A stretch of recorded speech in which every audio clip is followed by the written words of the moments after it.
Good morning. Good morning. How are you? I'm well. How are you? Wonderful, thank you. Let's let our listeners know about athleticgreens.com/surf for all of their health needs. Scott, if you had the cure to something that ailed you, would you not feel obligated to share it with all of our listeners?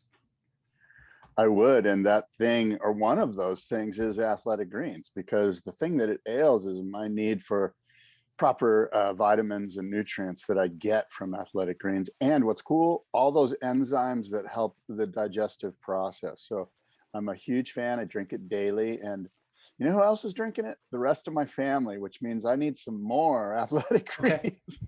thank you. Thanks for the reminder. My mom's on the program. She signed up without even my sending it to her, prompting her to do it or whatever. My pregnant fiance is also drinking it for the health of our upcoming child. So Fiance, everybody's on it. Yeah. this is news, right? Oh, is it? Kind of, I think. I Oh, sorry, Scott. I apologize for not No, keeping you in the loop. no. I'm stoked for you guys. I'm glad to hear that the young child will be birthed with married parents. Well, he won't be, but we'll get married Oh, after the fact. okay. But he will be healthy. That's the Right, important thing. right. Athletic Uh, greens. exactly. Athleticgreens.com/surf. And of course, Need Essentials keeps us warm and entertained, by the way. Lost Track Atlantic, episode 3, Oh debuted yeah, last night. It is available now. We will post it with today's episode and link to it as well. So, yes, needessentials.com. absolutely.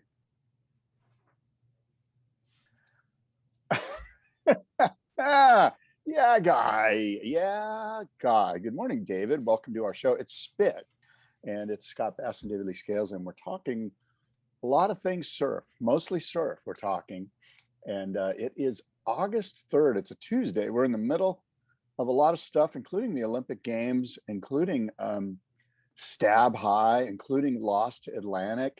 Um, yeah. Good morning, Lost David. Track Atlantic. Oh, I'm sorry. I Um, always call it Lost Atlantic. Lost Track Atlantic. Right. no, it's okay. I've got a listener email that I would like to read to you because it actually relates to the background. If for anybody who's watching this episode on YouTube, they can see that there are surfboards, new surfboards, even, and old Oh, surfboards in your background. new Um, surfboards. so this listener sent me an email and he said, "A challenge for Yeah Guy.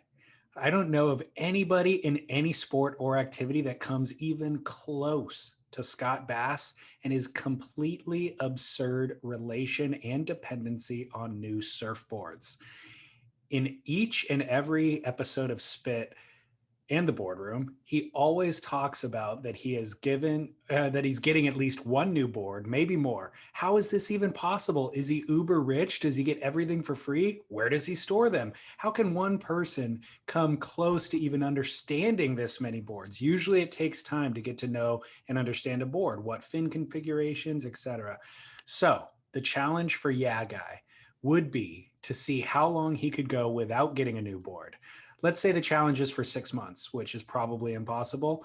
I'm pretty sure he wouldn't accept this, but let's assume that he would. How would that impact his surfing? Would it make his surfing better or worse? Maybe Scott is like those golfers that believe that the secret to getting better at putting is to find the perfect putter. So they switch up and they buy a new one all the time. While the reality is that the best putters use the same putter all of the time and are consistent with their stroke. Okay, well, that is a great email. I got to say, there's a lot to unpack there, David. I don't know where to start. Should we take it at the beginning? Like, I don't have it in front of me, so I can't. Take it where your heart goes. Okay, so my first thing is, okay, there's a 6-month challenge, right? He's challenged me to only ride one board, right? More or No, to less. not buy boards. To not But buy, well, not buying boards isn't a problem. It's receiving boards that's the problem. so no receiving, you have to put a stop, put up No, a barrier. well, he brings up some good points. So I do have moments where, much like a putter, a golfer, which is a great analogy, where I'm just like, oh, I'm kind of fixated on a certain board for whatever reason. Like at some point in the day, maybe I watch a video and I'm like, oh my God, that guy's board, blah, blah, blah, in my mind, and so I search it out and I find it and I go and buy it. And but that doesn't happen too often, but it does happen. So roll the tape. Roll the tape. It happens all the time. It does. And so where am I going with this? The 6-month challenge to buy a new board. I think I can do that. And he brings up some other good points. Like, can you read some more of the email and stop so I can comment on it? No. The main point was just, will the 6-month challenge improve or lessen your surfing, basically? Like, if you just focused on one thing, and in addition to that, can you ever even get to know an individual board if you're constantly moving on to the next? Yeah, this is a really great point that the emailer, what's his name, or we're not allowed to use his name? I didn't write his name down. Okay, anyway, it's a great point. So I would argue that riding one board for 6 months would improve my surfing. I would suggest to you that right now my surfing's not that great because I'm jumping all over the place, and it's a problem. And I've spoken to you, I believe, maybe on this show, about trying to bring it all in and to bring it into a neutral place, because I've received so many boards that I'm just kind of chaotic. It's like I have a bag full of putters and I don't know which one to use. And so I'm trying to neutralize that. Now, so to answer the question, yes, it would help me to just kind of stay on one board for 6 months would be a long time for me. I think if I stayed on one board for 3 months, I would be like, okay, I either like this board or I don't, or I like the way that I'm surfing on this board or I don't, And what's interesting is that in the winter, I do pretty much just go to 2 boards. Like I've selected a board that I'm going to ride, because the winter for me is a little bit more challenging. The waves are bigger, the surf's pumping. And so I want something that I can rely on.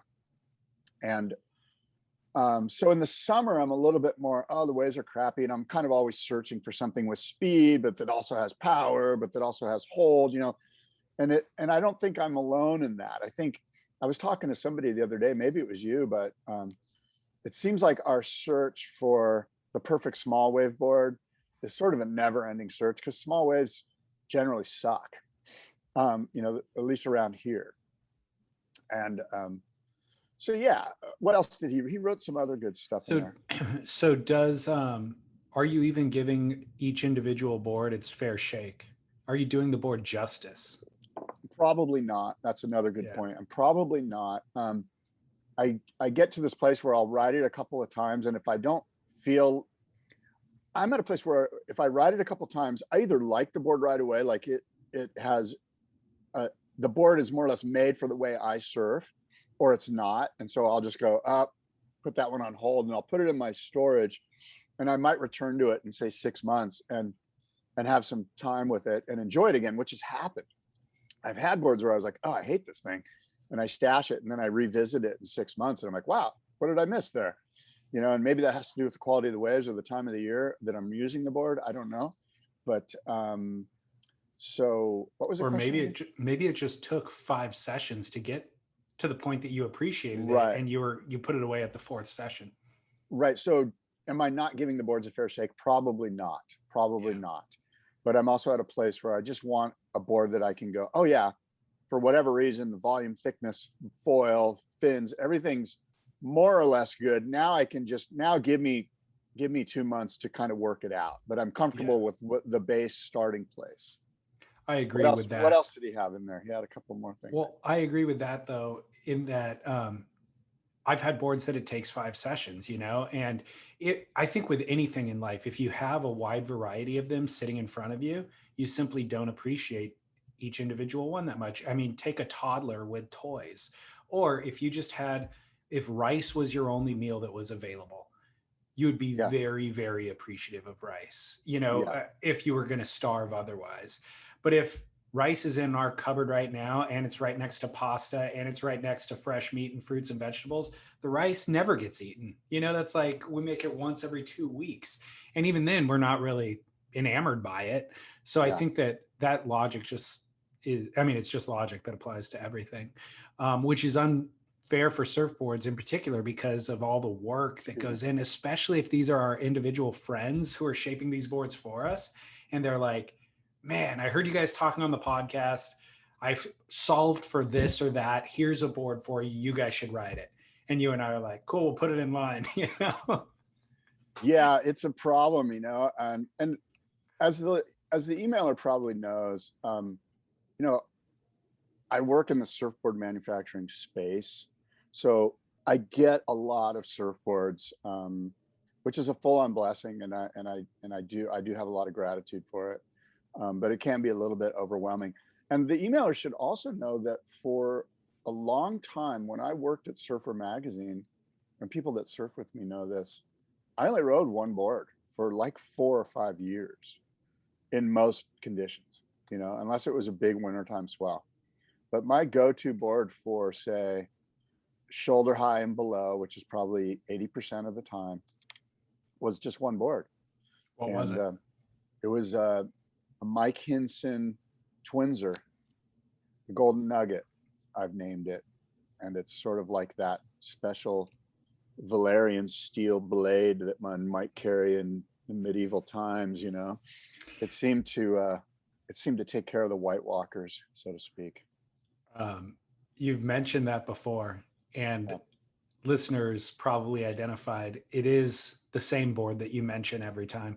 I'm always waiting. I always ask you what the board was because I'm waiting for there to be like 10 different boards. I only rode one board for, it was like, I don't know, a decade. And then you would have had to have lived 100 years for all of those boards to actually be.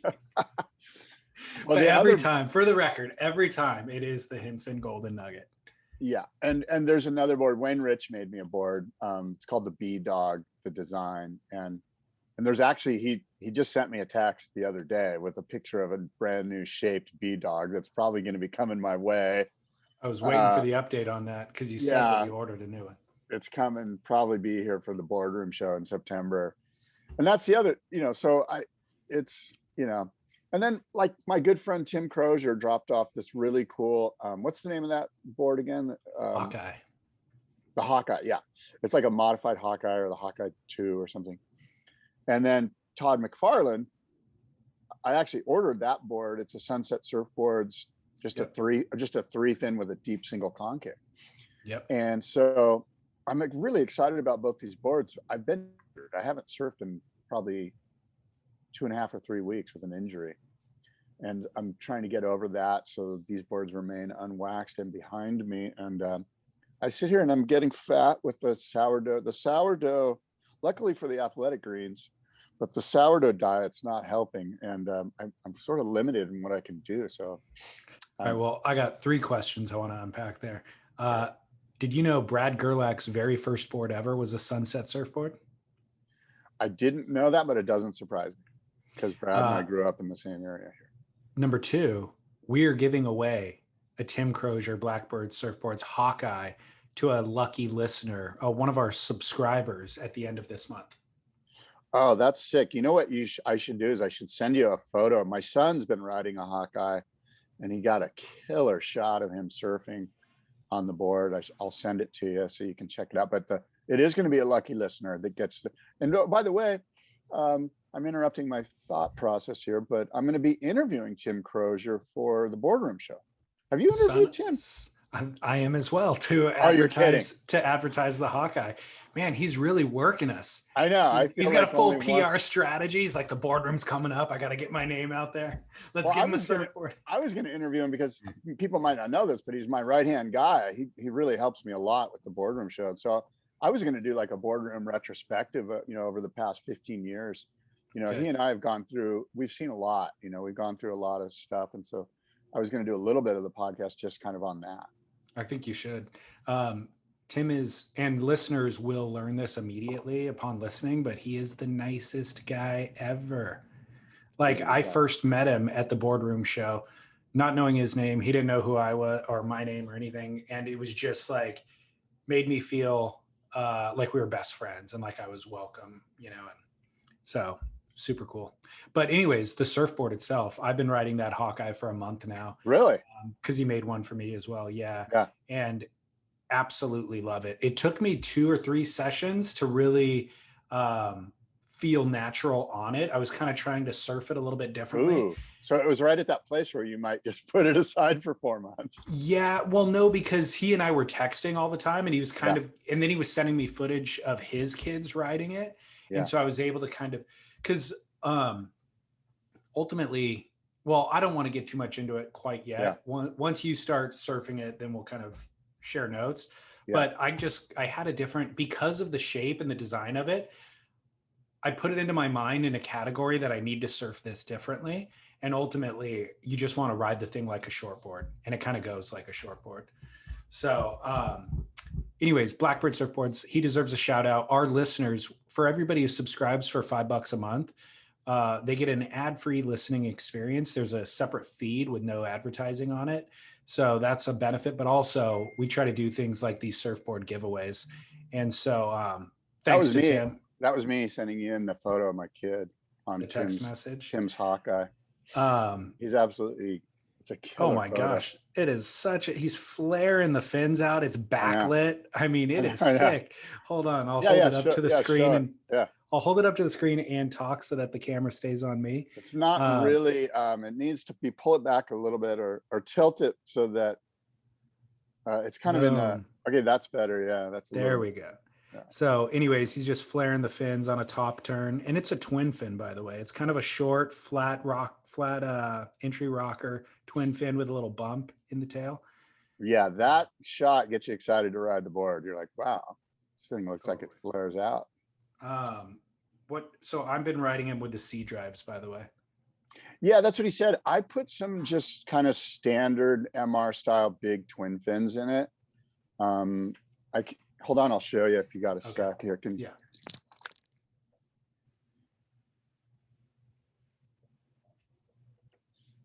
I don't know if you can. Oh yeah. Yeah. So you saw the big twin fins. So I started. He made a fin with NVS, like a Blackbird fin with NVS, and so I started with those, and then I wanted a bigger fin, so I was going to C drive, and then I was going to put the albums, which are also big and upright, but I never made it to the albums. I've just been riding the C drives, and I'm fully happy with it, and kind of to the point of not overcomplicating things. Yeah, I'm happy here. I'm just going to leave it here. Yeah, I'm having a blast. Yeah, I totally get that. I was talking to Tim about that too. Like, I'm just going to put one fin that I think makes sense, and also get input from the shaper, Tim. And we both kind of went through my fin box. I've got a box of all sorts of fins, and we selected those ones as a place to start. And I'm with you. If I like them, I'm probably just going to stay there. And I don't say that out of like sloth. I say that more out of, it's kind of like, if it works, why mess with it? If it's working really good, Exactly. I did want to give a shout out as well to Dick Metz. Yes. Do you know why? Well, yeah, he's a couple of things. Well, the first thing is he's getting, he's being honored at the SEMA Surf Summit, right, in Laguna Beach next week, or in 2 weeks, I think it is, right?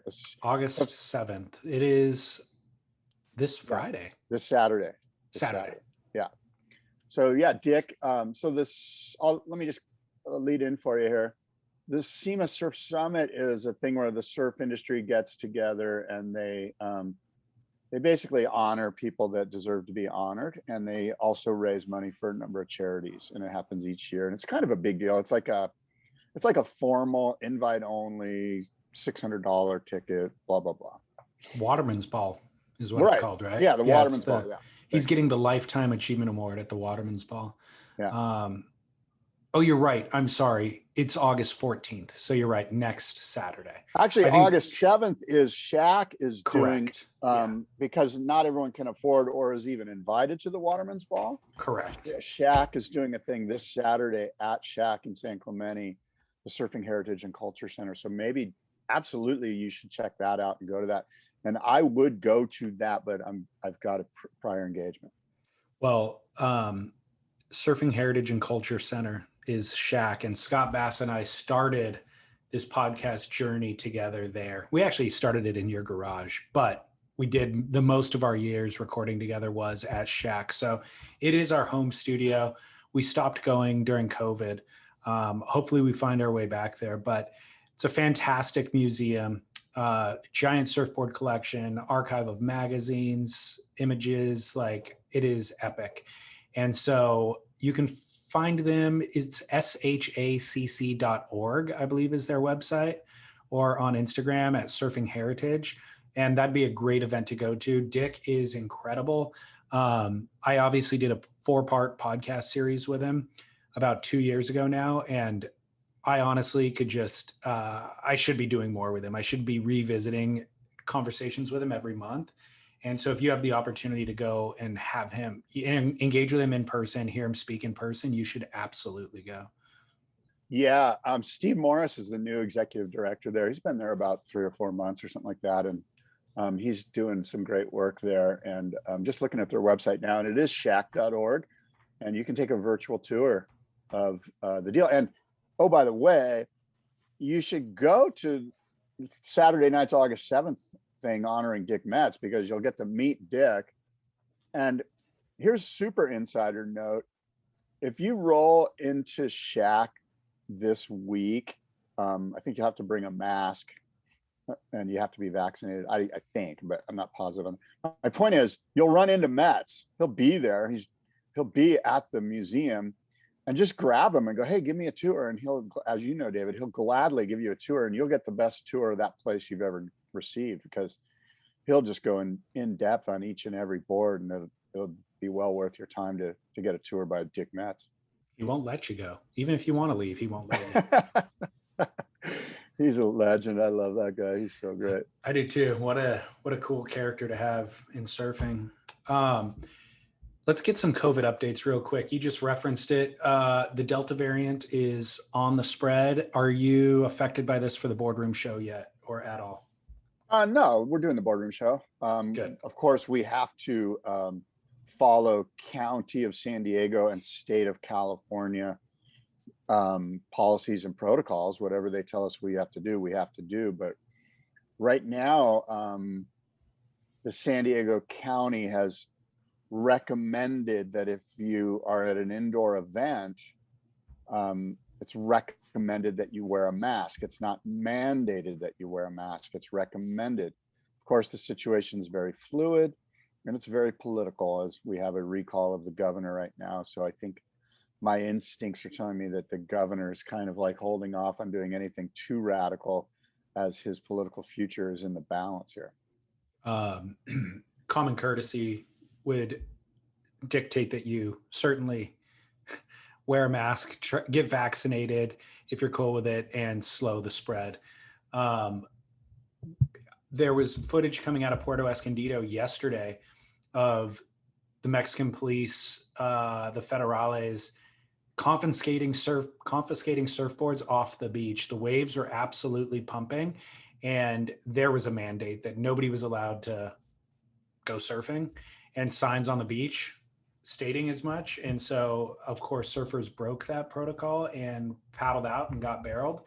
But when they came in, or if they lost their boards, the police were there on the beach on the 4-wheelers, motoring up to the board, grabbing it and taking the surfer away. So, and not wearing masks, by the way, which I thought was interesting. The police themselves were maskless. But boards were being confiscated at Puerto Escondido yesterday, Scott. Yeah, that's sort of the breaking news, right? I got some insight yesterday from locals that live down there that that's what's happening in the state of Oaxaca, which is where Barra is, and the Sinaloa surf camps. And I can tell you that it's my understanding that that the beaches have been closed, and that the WSL event at Barra has been canceled. Now, that's not coming from the WSL. I could very well be wrong, but I'm hearing from, like I said, locals that have feet on the ground in Sinaloa at Barra. Barra's been closed. The beach is breaking closed. News. This is breaking news. Yes, Barra's been closed, and what I'm hearing is that the event is not going to go down. But again, we haven't heard a peep from the WSL on this, but I'm sure that they're probably scrambling, trying to figure it all out. I hope I'm wrong, and I very well could be, but I'm telling you, Mexico, the state of Oaxaca, shutting down beaches. The event, I believe, starts on the 11th. Does that sound right? Yep. Which is what, next okay, week? the 10th, yeah. It's a week from today. So in theory, the beaches could be closed today, but they could be open by the time the event starts. However, surfers should, if they're not down there already, which I saw Kyle Abelli actually posted footage down there, and I presume it was current, but if they're not already down there already, you want to get down there as early as possible before competition starts. And so, yeah, even if, the WSL's thought was, well, let's wait it out, maybe they'll open it in the next few days. It's not really early enough to give everybody that fair shake, to be competition ready. So what does this mean, Scott Bass? What does this mean if there's only one event left in the season, which is Tahiti, which who knows if that even runs? How does this affect the world title? Before we go there, it's a great question. Let me give you what my guy down there sent me yesterday, word for word. Yeah. This comes from my guy on the beach who lives there. I got word Barra de la Cruz is going to shut down tomorrow, which would be today, and the contest is off. Puerto Escondido shut down yesterday, which was yesterday, for 2 weeks due to COVID. So if they're doing a 2-week shutdown, that tells us a lot. And I asked him for some follow-up, and I haven't heard back from him. But let's assume it's not going to happen. I don't think it is.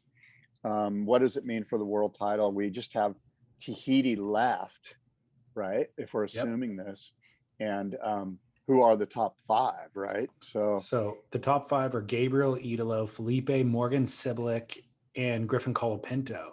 The back half of the top 10 are Kanoa Igarashi, Jordy Smith, Connor Coffin, Yago Dora, John Florence, who's now out for the season.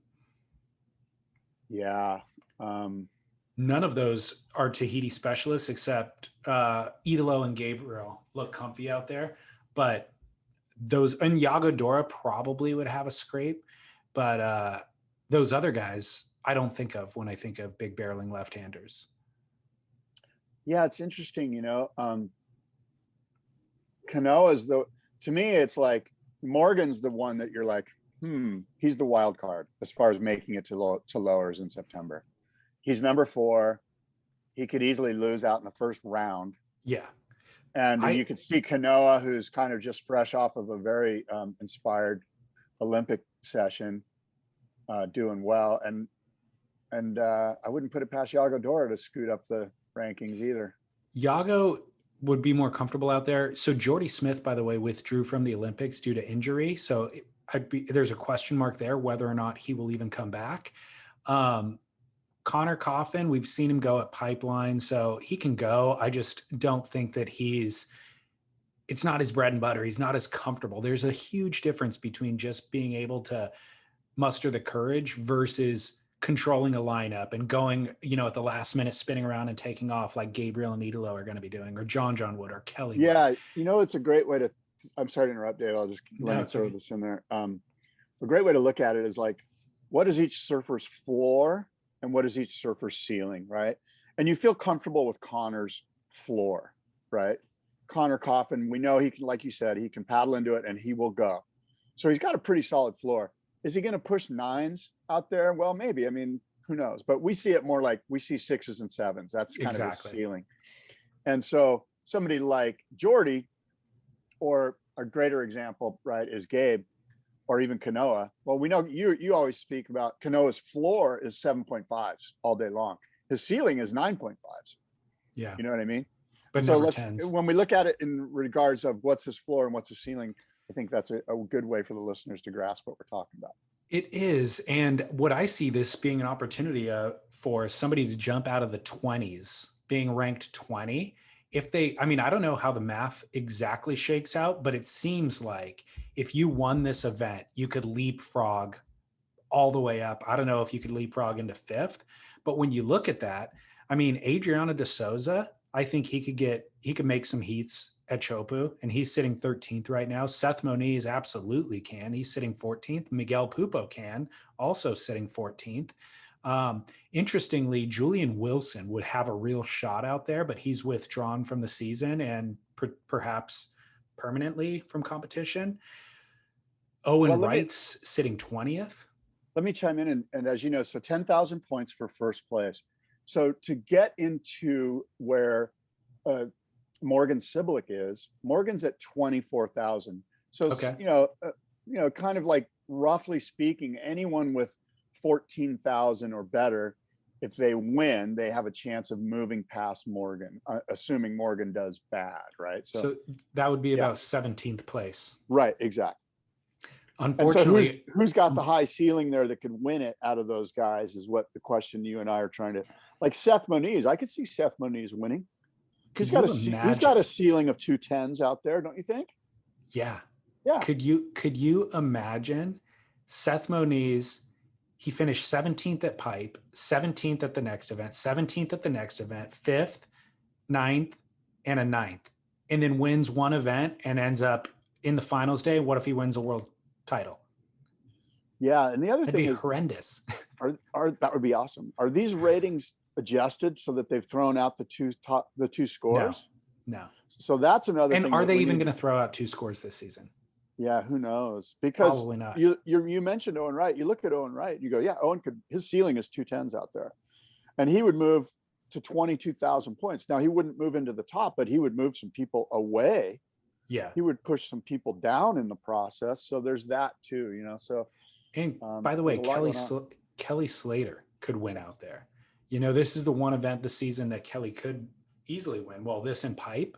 And so there's a huge opportunity for him. Yeah, look at the bottom half and look whose ceiling is 10,000 is a win. And there are some guys that are in that spot. Now,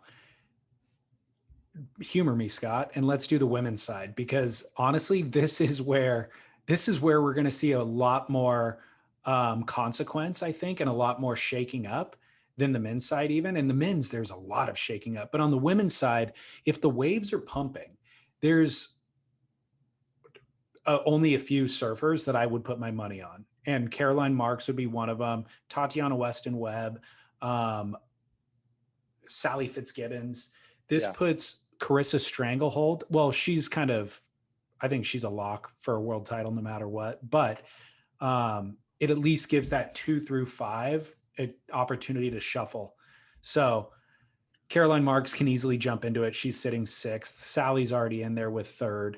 Is there anybody in the back half that you could see jumping in? Well, I don't know the field that well, but the one that sticks out to me is Malia Manuel, because she's from Kauai. Yeah. And you would think she would be comfortable over shallow reef breaks, but again, I can't speak to her. For some reason, I think Bronte McCauley, based on her father, who's just a full charger. I could see Bronte charging at Chopu, and maybe that's the one that's like, if she wins it, she goes to 28,000, and she probably pushes one of those people out in the process. So hard to say. And again, have they thrown out the 2 scores? We don't really know. We should probably know. I feel kind of. They don't know. The WSL doesn't know. They don't even know. They don't even know that Barra's canceled yet. We're telling them. Make sure you post this one really soon so everyone can. Yeah. Because they're probably going to post something on their website this morning, I bet. I have a feeling they will too. So on the women's side, though, this is a career-making opportunity. This is where you need to recognize that training should have already been done, and so if you weren't doing trips to Tahiti, which Lakey Peterson has done, or Caroline Marks has done, like, this is an opportunity where the field could be caught, unprepared. And so you could really seize an opportunity. Somebody like Betty Lou Sakura, Amaro Setsuki from Japan. Like, this is an opportunity for them to jump into the world stage, win a title, jump into the top 5. I mean, win the event, jump into the top 5, and then be vying for a world title. More kind of an easier shot at a world title here than any other season. Yeah, it's going to be both the men's and the women's will be. I think there's more shakeup to actually happen on the men's side, though. When I look at the women's, I look at the bottom half and I don't see. Maybe it's because I don't know, but like I look at Tyler Wright. Like Tyler didn't really impress us at pipe. She didn't even get barreled. I know, and she claimed it. That's the weirdest thing ever. But he claimed a 6, and it wasn't even a proper 6. It was like. Am I wrong in suggesting that the women's side seems way more solidified than the men's side? Well, I think on the women's side, somebody could jump from last place to first place, essentially. You mean out of the top 5? Because to go to first place. Well, not the first. Yeah, into the top 5, into world title contention based on the format this year. I'll tell you, I mean, I don't want to bash. Well, look, this was. Hold on. Hold that thought. I'll give you this time to hold that thought. Okay. Welcome and back. Now back to the podcast. Thank you. I was going to say I don't want to beat a dead horse, but the horse isn't actually dead yet. And this isn't just with the benefit of hindsight. We've been saying this since 2020, but this was a mistake to run an actual world tour this year for the WSL. We said at the beginning of the season, it's like there's too much complication and variable, and it's going to ultimately lead to not only a shuffling of the schedule, but inevitable frustration. And it's not doing the world title actual justice. And so, yeah, you should run events this year, but there should be an interim world title or some other name. They should be exhibition events, something. And by the way, gives you an opportunity to completely shake up the format, to do a 5-person boat trip with the top 5 that doesn't have world title implications, but it gets, it's exciting to watch and there's money on the line or whatever the structure is. But this really undermines the value of a world title. If you have somebody doing what we talked about, like Seth Moniz, coming from, his ranking and also finishes in the previous events, all those 17ths, all those 9ths, and somebody like Gabriel Medina, who has absolutely dominated this season, who's clearly the better surfer. If you've created a mathematical scenario where a Seth Moniz can get into the finals day event and then beat Gabriel and actually be the world champ this year, it undermines the value of the world title. When everybody who's watched with any discernment at all can say those 14 other people were better surfers that season. How did that guy win a world title? It's pretty incriminating. I'll play devil's advocate. That's why we surf the heats, if Gabe's that good, then that won't happen. You know what I mean? It can happen but as surfers, in a final day, a single event, that could happen. What if Gabe gets injured? Well, what you're arguing is let's just do edits and pick the best surfer and not have the competition, and That's not what I'm arguing at all. Well, I'm arguing. What you're saying is that we all know that Gabe's the best surfer, right? Is that true? This season, yes, he's the best surfer this season. So that's based on what? What we watched him do in heats, correct? Correct. Right. And so now he leads. I'm with you, 100%. He leads by a pretty healthy margin, over 13,000 points unadjusted. Yep. And he, therefore, of the top 5, he gets to be in that position where he only has to surf one heat rather than go. Actually, best of 3. Best of 3. Instead of going through, which is better for my argument. I agree. Yeah. He gets best of 3. And so he gets, the benefit of doing really well the whole season by being the number 1 rated surfer. So, I mean, to me, it's like, look, if he doesn't pull it off out of best of 3, maybe he wasn't the best surfer. He entirely was the best surfer. They traveled the world to figure it out. Like, he smoked all of those guys in all of those conditions on one day. He had an off day. So you're saying that we should just eliminate the last event of the season and put who's ever in first place after the points, the winner. Yeah, 100%. The finals day thing is kind of. Why not eliminate the last event? Like, why are we? At what point? Well, why is it? If you want to talk why 11 events instead of 10, then that's a different conversation. But it should be there needs to be obviously a vetting process throughout the year in a variety of conditions. The problem, so this finals day format is problematic, period.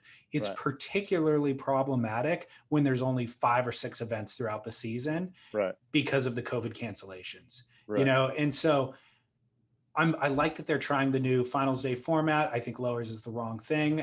I think the math might need to work differently to really make sure that the best surfer of the season wins.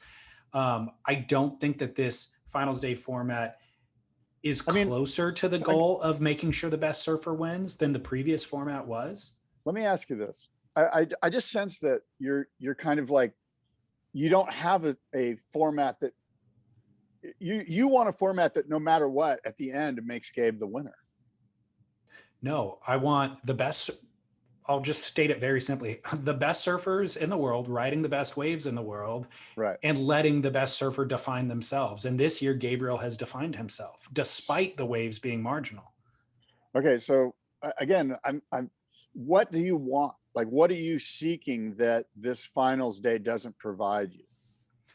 An accumulation of points that create a total at the end of the season that deems the winner. Okay. So no finals day, no final five. You want to go back to the old way.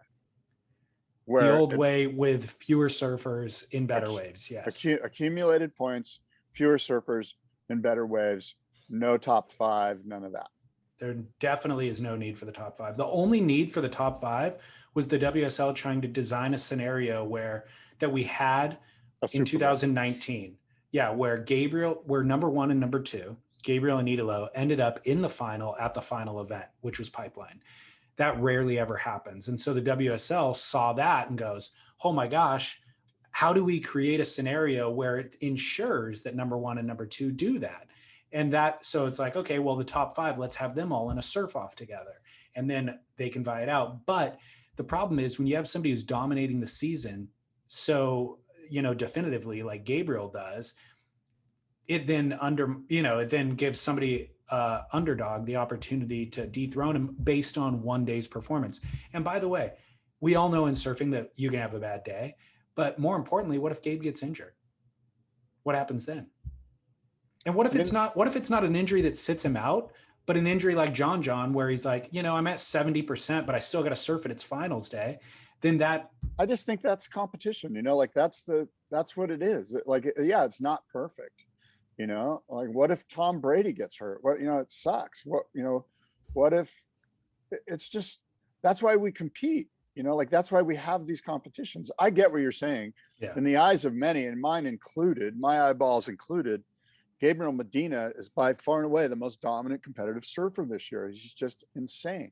Maybe not far and away, but points wise, and far and away from everybody other than Idolo, basically. Right, exactly. That was my problem, because I think Idolo's right there. So we all agree it's Idolo and Gabe. Why aren't they just having an Idolo and Gabe surf off? And hopefully that's what unfolds. But I don't know. I'm kind of like, look, that's why we compete. Like at some point, things go wrong. Things don't go according to plan. That's okay. You know what? Where I see the biggest vulnerability here is for Felipe Toledo without having Mexico to accumulate points, because Felipe, based on his performance at Margaret River, based on his performance at Surf Ranch, he could beat Gabe at lowers. He's got like a new gear, and it's shaken Gabriel, I would even say, especially at the wave pool. Gabriel has won every other competition that was ever held in that wave pool, even the Founders Cup, even the Future Classic, like the exhibition events, and then every CT event. Gabe has won that. And for Felipe to kind of get into his head here, I thought was a pretty big deal. And lowers, Felipe could win lowers. Felipe could have Gabe's number at lowers. And Felipe lives in San Clemente now.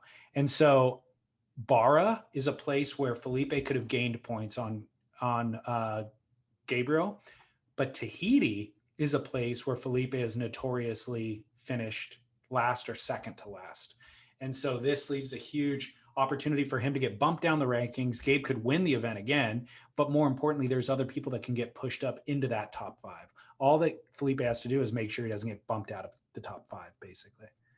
Yeah, there's a lot to unpack there. One is I was just thinking, God, it would be a bummer if Felipe didn't make the top five. Like Of course. in Yeah. some way, you want Felipe out. Like you don't like I love Connor Coffin, but you don't Connor Coffin against anybody at lowers. Like he just doesn't have the air game to compete. You know what I mean? Yeah. It's just kind of like if you're gonna do this, let's put the guys that are gonna be most competitive in that situation. You know, and so Morgan does make sense in that regards. Like Morgan does have air game, you know. Canoa, of course, Yago for sure. You know, you don't want to see Frederico Moraes in the number No. 5 spot at lowers. You're just like, really? Don't even show up. You know what I mean? And I don't have Frederico surf's incredible. I'm not poo-pooing Frederico. I'm poo-pooing sort of the format that we're set in, which is why you and I have been arguing for waves of consequence for the final day, so that the Frederico Moraes have a chance. You know, if it's at 8-foot Puerto or wherever, you know, 8-foot Kandui left, Frederico could win.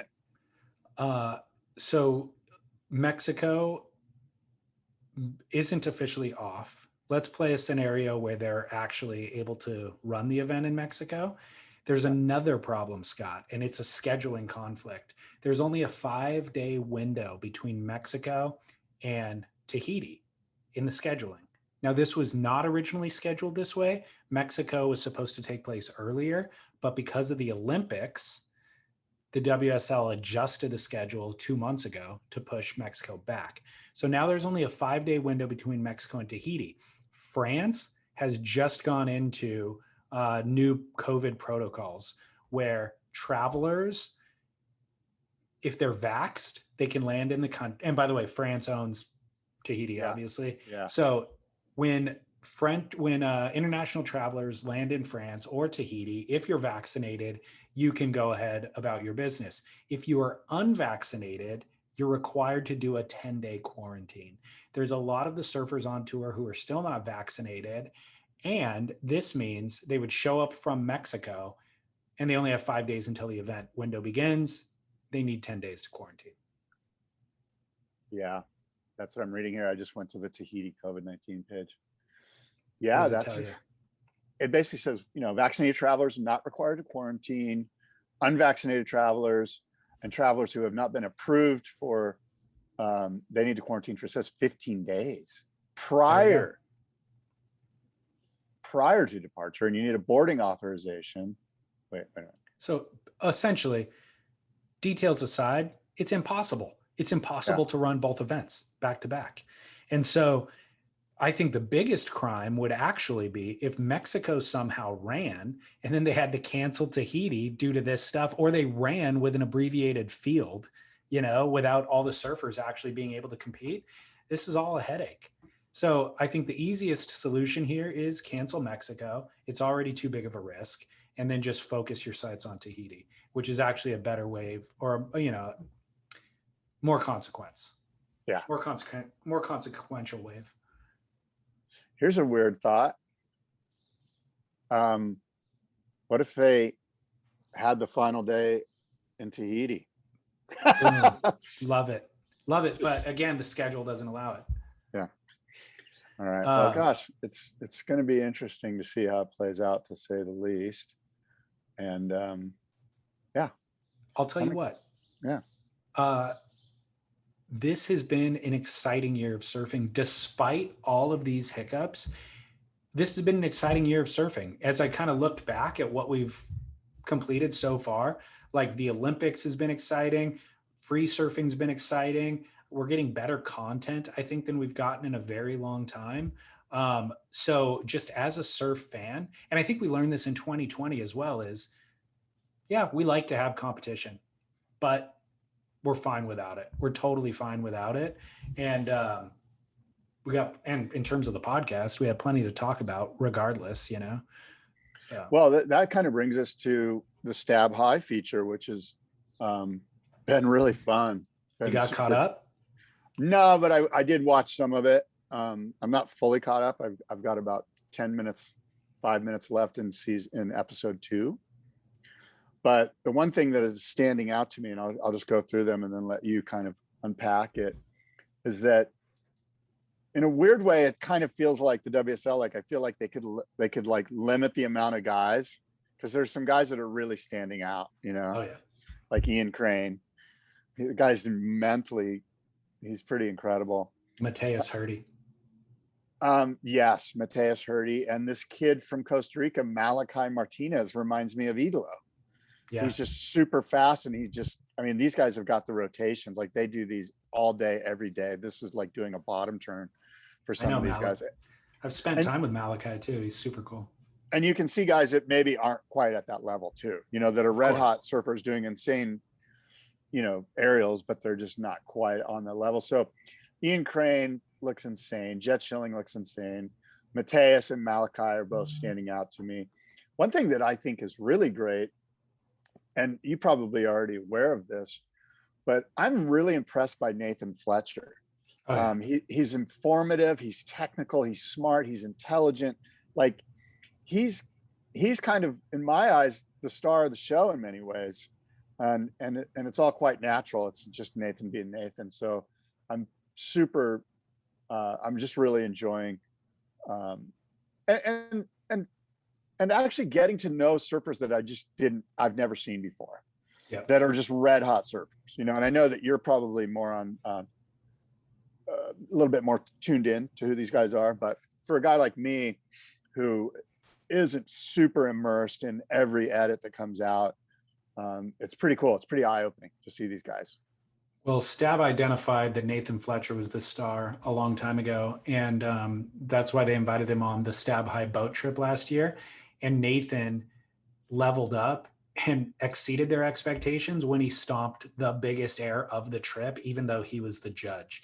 Yeah. Like that was the gnarliest thing ever. And it was one that nobody saw coming. Like nobody was even trying to do a giant straight air, and he did it straight out of the barrel. He was getting barreled, and as he was coming out, he bottom turned mid-face and just boom, like launched off a section that most people would still be trying to head dip, went full straight air and landed it. And it was just different than the rotations that everybody was doing. And it was bigger. It was just crazy. And that's the old guy on the trip showing the young guys how to do it. So I think he earned his spot back to every Stab High with that one performance. But I totally agree. You're totally right. So to hear him speaking with authority and all of the young bucks knowing like, oh gosh, this guy has been doing it for 20 years, first of all, and then also can still beat me at it. Yeah. We better listen up. Fully agree. Hearing the judges sort through their rationalizations for their scoring is really insightful. So kind of what you're talking about with Nathan, but they let the camera roll long and it becomes a 5-minute segment on them working through their judging. And so they're all watching the footage on the big screen. This is an insight that we've never gotten before from the WSL for obvious reason. They shouldn't provide this for us, but it's cool that in this format they can. And so hearing Mikey February and Mikey C, Brendan, and then I forget what the girl's name is from Spain, but she's the creativity judge. Yeah. Anitra or Anit or something. Yeah. They're saying, oh, well, I think Ian's crane, that spin was really inverted, and I love that. And then somebody chimes in, yeah, but it was actually on a part of the wave that was kind of soft. The lip wasn't pitching as much as Matt Miola's, and even the landing, he landed on a soft spot. Okay, so yeah, so they're kind of adjusting their scoring based on what other people are identifying. We all know watching a clip one time, you have a visceral reaction to it, but the more times you can watch it, you can kind of unpack subtleties of what took place. Well, each person is doing that. So you have 4 or 5 people doing that and adding their own feedback and coming to actually a pretty precise score. Yeah. It's not as if they're influencing them in the wrong direction. It's like they're coming to a better, I think, more accurate score that can only be come to with that much kind of review and conversation. So I thought that's hugely insightful. Yeah, you're absolutely right. You nailed it. There's not much I can add to that, but the judging process is fascinating. And to see them all sort of acquiesce to the legend that is Nathan Fletcher is cool. And the stuff like, here's a great example of what Nathan's bringing. He'll go, well, he deserves a 9 and we're going to give him a 9, but next year we're going to look like idiots for giving him a 9, which speaks to the progression that's happening. And I'm super stoked on it. You know, couple things go ahead. About judging specifically, let me ask you. Yeah. Because this is a problem that we have across the board in all surf competition. Mikey Ciamarella says, it was about Matt Miola. He goes, I'd like to give him a 9. I'm going to only give him a 9. Matt Miola's big, huge backside spin off into the flats on like a section that was just so gnarly. Mikey Ciamarella says, I'm going to give him a 9 because I think Miola can still do something bigger. And it's like, I fully understand why he said that, and I kind of agree with him. However, if Mickey Clark or Malachi or any of the other kids would have done that air, you would have thrown a 10 out, no problem. So it's like Matt Miola is getting punished in this scenario. I don't know about that. I think I understand what you're saying, but I don't think that they're going to give anybody a 10 this early on in the process, because there is always room for improvement. It's almost like you can't give 10s in this competition because you just don't know, regardless if it's Matt Miola or Aaron Brooks. You know, like there's always room for a little higher, a little faster, or a little gnarlier, or you know what, right? Well, that's an interesting, it's a very interesting point that could very well be argued, but they're not living in that rule book. Right. They are giving 10s, and you're wrong. If Aaron Brooks did that air, she would have gotten a 20. You know, they would have been like, we're creating a new rule. That's a 20. You know what I mean? So it was specifically because it was Matt Miola. It was Matt Miola. We're not giving this guy a 10 to because he can do more. And he's right. Matt Miola can do more. Well, what you're saying is Matt Miola shouldn't really be invited to this. And you know, like, you know what I mean? Like I think he should, but yeah. Well, I agree, but that line of logic suggests that he's too good for our competition if we're downgrading him. It's a limitation of the 10-point format. Yeah. Ultimately, that's what this comes down to. Yeah. If he does something bigger, then he gets a 10. And if you have two guys that are tied with 2 10s or whatever, however the formatting is, then you just go have a surf off. I disagree. I think could be a solution. Extra credit. What if there's extra credit? Like Matt Miola earned a 10 on that wave, but at the end of the week, we're going to review everything. And once we have the benefit of hindsight, we can add extra credit points. Yeah. Hindsight points. Exactly. How cool would it be if they flew in Derek Hind? That would be so funny. And so he wouldn't know what the hell's going on. He doesn't even know what's going on. No. Another thing about this, the structure of the event, by making it week to week, by allowing everybody to go surf wherever they want with their own filmer. You don't have to go all surf out front. We'll just review the footage later. All of this really inspires the other surfers to elevate their performances. They are going huger than I've ever seen before. Like truly, people are pushing their own limits. They're looking at sections that they normally would have floated or backed off of and realizing, I got to hit this thing because I just saw Matt Miola down the beach doing his thing. And of course, the consequence is there's a bunch of injury that's happening, but I've never seen a quicker progression, not only for the whole piece, but for individual surfers, you know, for like Aaron Brooks, like going out there session after session and getting better session after session. She's pushing herself because of what she's witnessing. And what you mentioned last time, I think is fascinating, right? And that's that they've brought these young girls along, the Ladybirds. The guys are all more or less, you feel like, and maybe I'm wrong, but okay, Malachi's 20, or the guys are more or less kind of in their QS to CT age. And so maybe some of them will get on the CT and kind of push the limit a little bit. But you really sense that in 5 years, the women's side of the CT is going to get blown up. When Aaron Brooks and Sierra Kerr and some of these other girls, Bella Kenworthy, Kate, when they show up on tour, if they do, in fact, in say 5 years, they're just going to march through and be in the top 5 immediately based on what they're doing right now. And so we're going to see a greater change on the women's side of the equation and a quicker progression, whereas it's going to be a slightly slower progression on the men's side. And I guess what I'm bringing up is why not bring some ladybugs? You got ladybirds, bring some, or not, whatever the guys would be called, bring some 12-year-old guys into this. so that we can see the progression when, Dorian's kid makes the tour and all, and I guess some of that's already happening.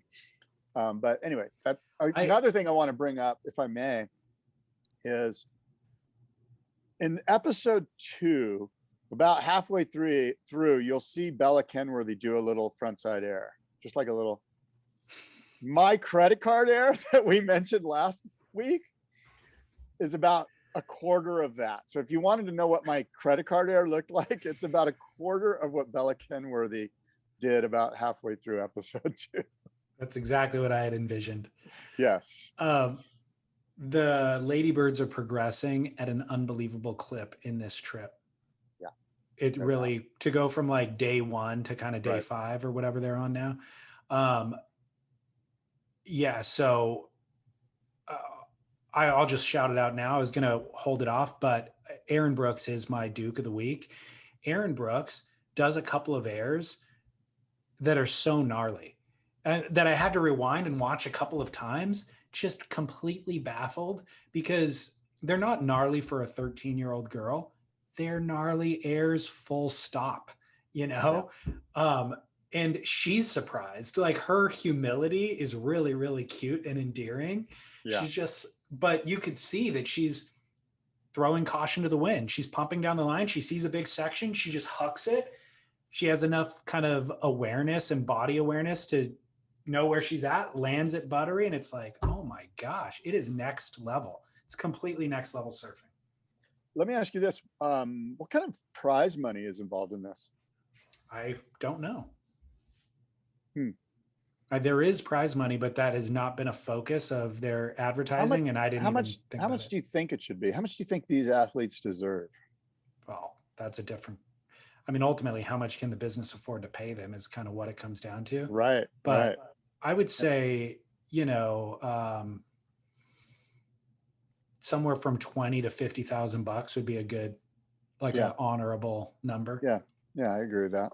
That makes sense. $50,000 would be super honorable, but 20, they'd be more than happy to go down there, risk injury, and spend 2 weeks for $20,000. Yeah.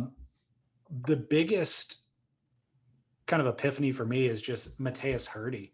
Mateus Hurdy is freaking gnarly. He's super stylish, first of all. And there's lots of times, I don't know, in the last 20 years where you have somebody who is an aerialist. Chippa Wilson, he's the aerial guy. Matt Miola, to a certain extent, he's the aerial guy.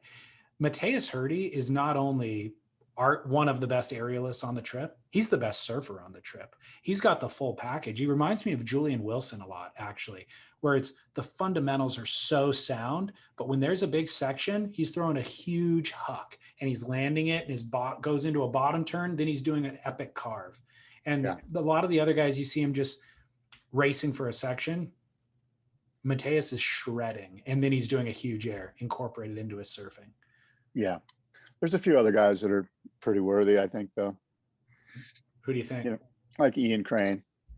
Ian Crane's pretty solid surfer. If he didn't do any aerials at all, you'd be like, this guy's got a really good style, and he knows what he's doing. And there's a few other guys.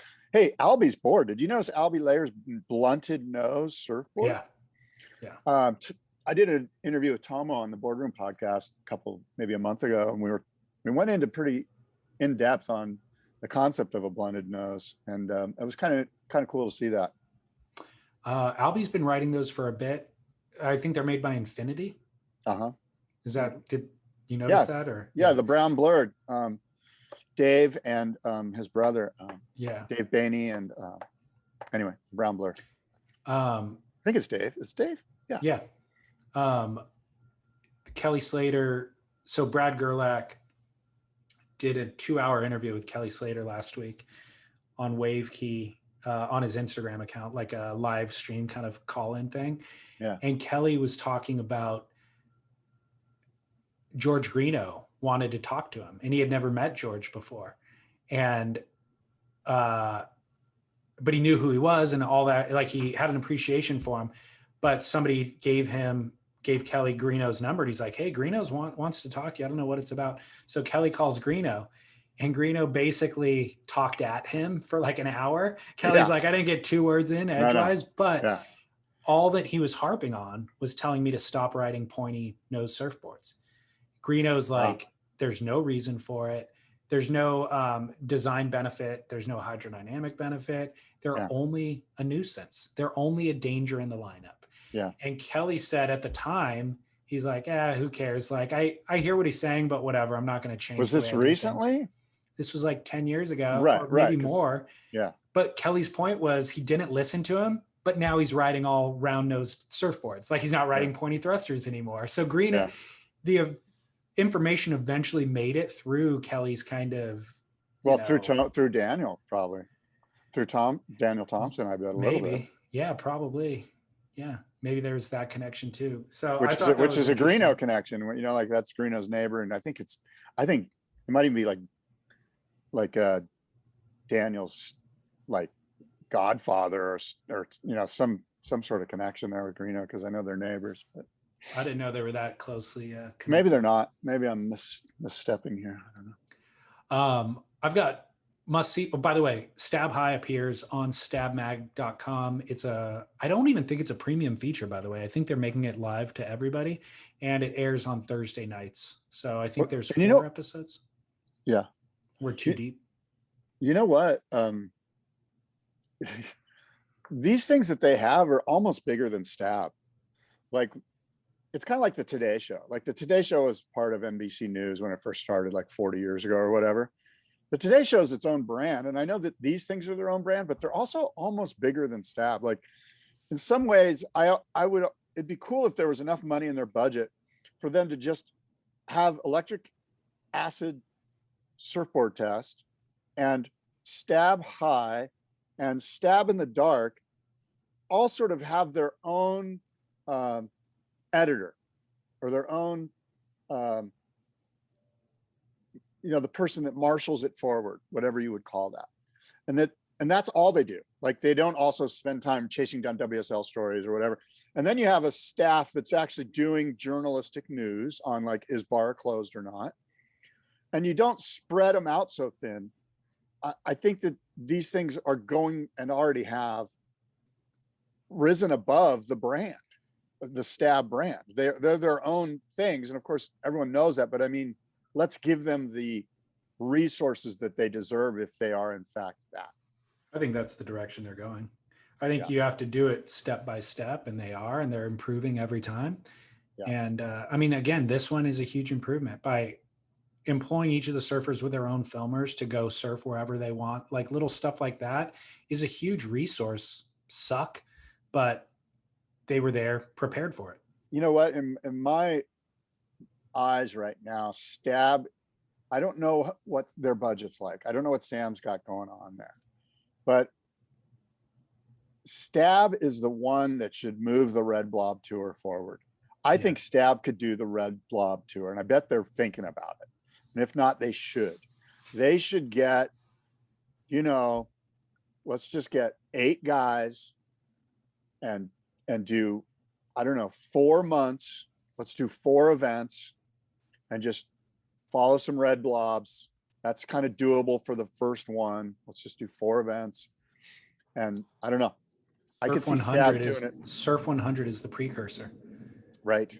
They've already been doing it, and it's not a tour, but they're going to do probably 3 or 4 of those within a year's span. So it kind of becomes a tour, but it's even better because they have individual surfers for each event. That's not the same surfers at every event. But there's plenty of room for what you're saying. It's a matter of resources. They are figuring out the business model per event, like, rather than committing to this giant thing and losing money on it. Baby steps. They're doing baby steps, and I think they're doing well with it. And having the premium subscription model is a really smart way to get there, because you just keep your thumb on the pulse of what your audience wants. And if the audience says, hey, that kind of sucked, or you should then, do this or that, they've been able to make those adjustments. So I agree. I'm super stoked with what they're doing. The only other thing I would suggest, and I know that they're trying to do this too in small ways, is more community involvement in these things. And what that means, I don't know, but it shouldn't be so, it shouldn't be that there's like a gate and you feel like you're on the outside of it. And it should be more like you and I get to engage on a deeper level from a community standpoint. And again, what that means, I don't know. If it means bringing in a couple of judges that are just that, you know, or I don't know. That's what they did for Surf 100. They let viewers judge that. Yes, perfect. Which was cool. Do you have a must-see moment? A Duke, a Kook? You know what? I don't. I do. Good. My must-see moment is Snoop Dogg and Kevin Hart commentating the surfing in the Olympics. So great. So this, by the way, we owe a huge shout out to a listener on Instagram at Fight the Computer, fight_the_computer. He is Eli, looks like he's in Santa Cruz. He filmed this on his phone and sent it to me. So I did not witness it. I would not have seen it otherwise, but thankfully he did that. I posted it on Instagram, of course, then Stab and Kook of the Day and some other people have picked it up. So if you're ever on Instagram in the last 24 hours, you're going to see this probably 15 times in your feed. It's worth watching all 15 times. Snoop Dogg this is an ongoing joke, by the way. I don't know if you've paid attention, but they get Snoop Dogg to do commentary for like a David Attenborough documentary or any random sport or like how it's made. And they show a hot dog factory and Snoop's trying to figure out what they're actually making, but doing commentary the entire time. And he's incredible. He's the best commentator. Yeah. So him trying to sort out Idolo Ferrer's name was solid. He says it better than I do.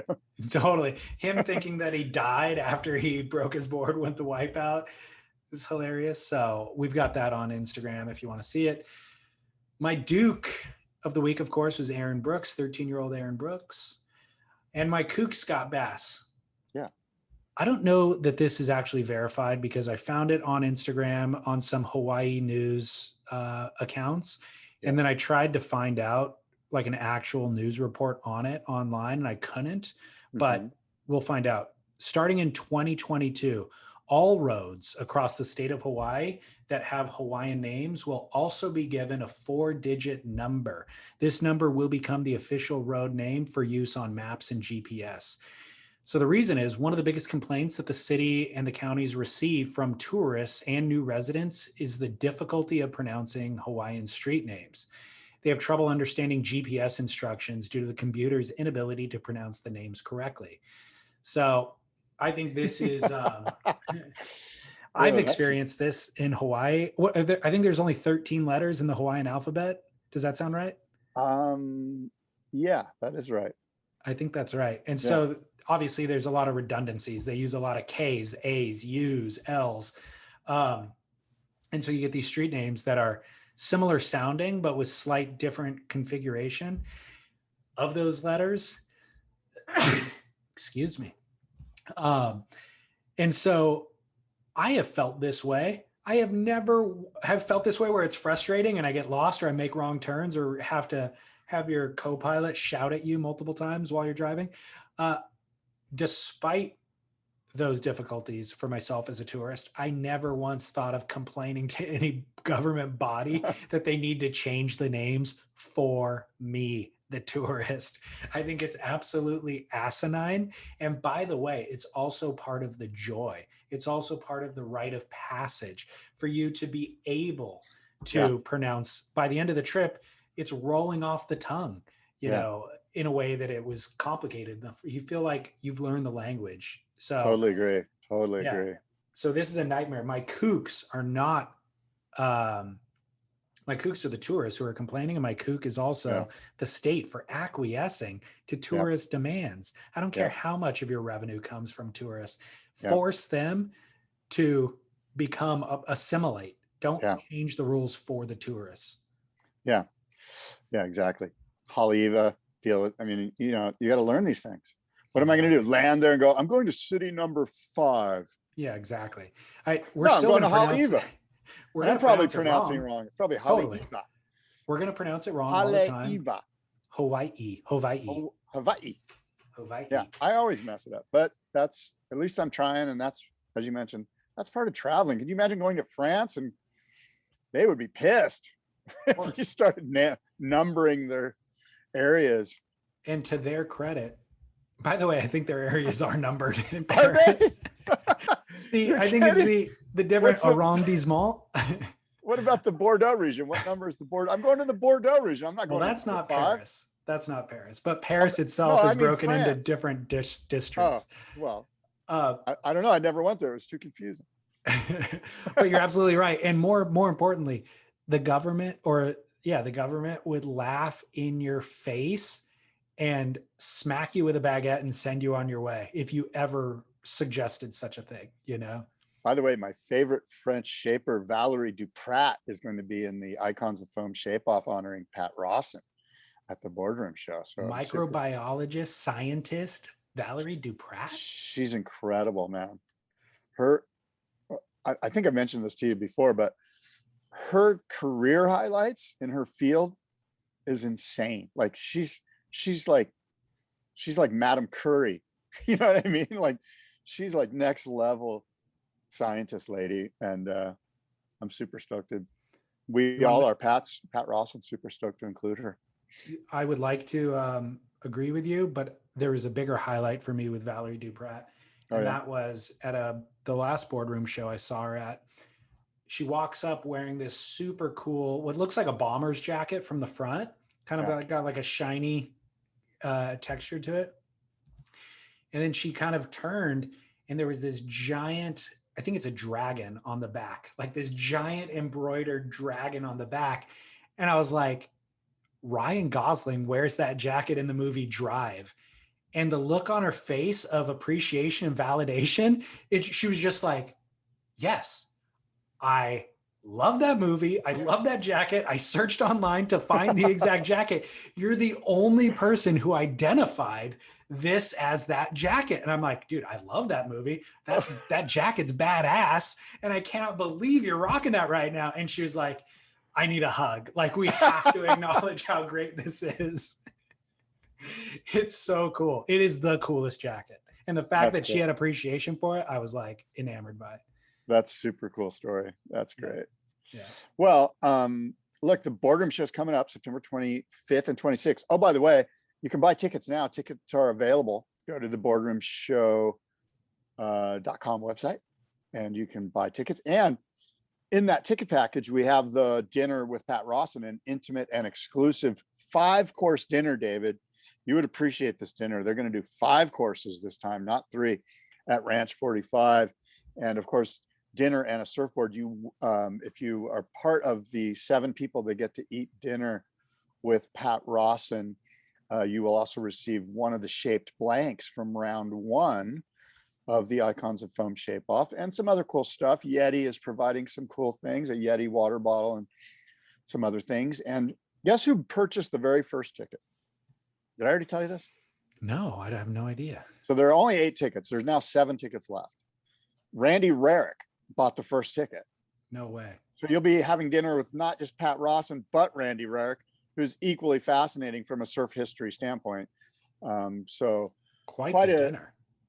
Dude, the dinner's insane. I wonder if I could pull up real quick. Can I make one suggestion? I know your workload is, your plate is full. No, I need insights. Pun intended. Can you provide the sourdough for the dinner? Wow.